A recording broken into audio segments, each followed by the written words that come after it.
Next week in Walford, Nigel and Julie Bates are meant to be celebrating love, but instead, everything threatens to fall apart. Their vow renewal is supposed to be a moment of comfort, a memory Julie can hold on to, even if Nigel won't remember it. And that's exactly why the day matters so much to her. But there's one person Julie refuses to see anywhere near the ceremony: Phil Mitchell. Julie still hasn't forgiven Phil for trying to take Nigel to Portugal behind her back, and that betrayal cuts deep.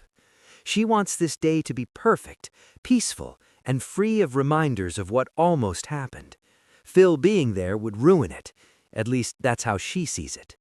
The problem is, Nigel doesn't understand any of this. Struggling to adjust to Peacock Palace, confused by unfamiliar surroundings, he can't grasp why Phil has suddenly vanished from his life. To him, Phil isn't the enemy, he's family.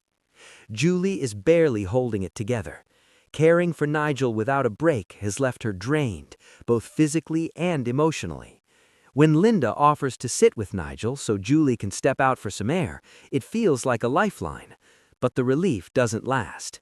Distressed and overwhelmed, Nigel lashes out, accidentally hurting Julie. And when Linda notices the bruises on Julie's arms, it becomes clear she's been suffering in silence for far too long. Linda, unaware of the full story, confronts Phil and urges him to support Julie. But once she learns about the secret Portugal plan, she's stunned. Determined to help, Linda steps in and does something unexpected. She organizes the vow renewal herself, taking the weight off Julie's shoulders in a genuine act of friendship. There's just one rule: Phil is not invited.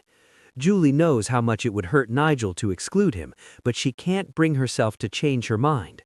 Still, on the day of the ceremony, Nigel wanders over to Phil's house, convinced his best mate is meant to stand beside him.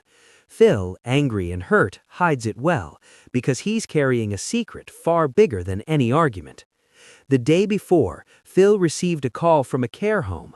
A place has opened up for Nigel, and they have just 24 hours to decide. Phil agrees to take Nigel to the vow renewal and then walk away. But with emotions running high and the truth closing in, the question isn't just whether Phil will ruin the day, it's whether he can bring himself to tell Julie